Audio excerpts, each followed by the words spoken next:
యాదాద్రి భువనగిరి జిల్లా దండు మల్కాపూర్లోని అందోల్ మైసమ్మ దేవాలయంలో ఎంపీ చామల కిరణ్ కుమార్ రెడ్డి ప్రత్యేక పూజలు నిర్వహించారు. అనంతరం మొక్కులు చెల్లించుకుని మాట్లాడారు. ఎంపీ టికెట్ వచ్చిన రోజే మైసమ్మ తల్లి దీవెనలు తీసుకుని ప్రచారం నిర్వహించి ఘన విజయం సాధించారన్నారు. తెలంగాణ ప్రభుత్వం ప్రజా సంక్షేమం కోసం పనిచేస్తోందన్నారు. మంత్రి కోమటిరెడ్డి వెంకటరెడ్డి, ఎమ్మెల్యే రాజగోపాల్ రెడ్డి సహకారంతో నియోజకవర్గాన్ని అభివృద్ధి చేస్తామన్నారు.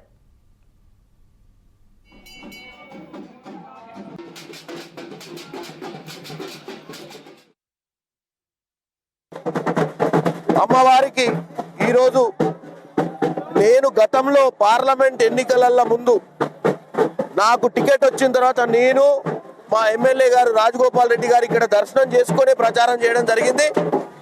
ఈరోజు ఈ ఆషాఢ మాస ఉత్సవాలకు రావడం ఆ అమ్మవారే నన్ను పిలిపించుకున్నట్టుగా భావిస్తున్నా. ఎందుకంటే ఇక్కడ పిలవడం, నేను రావడం, అలాగే రాష్ట్రంలో వచ్చినటువంటి ప్రభుత్వం 6 నెలల్లో ప్రజా సంక్షేమం కోసం పనిచేస్తూ ముందుకు పోతుంది. ఈరోజు అమ్మవారిని ఆశీర్వాదం తీసుకుంటూ అమ్మవారికి ఒకటే కోరుకోవడం జరిగింది.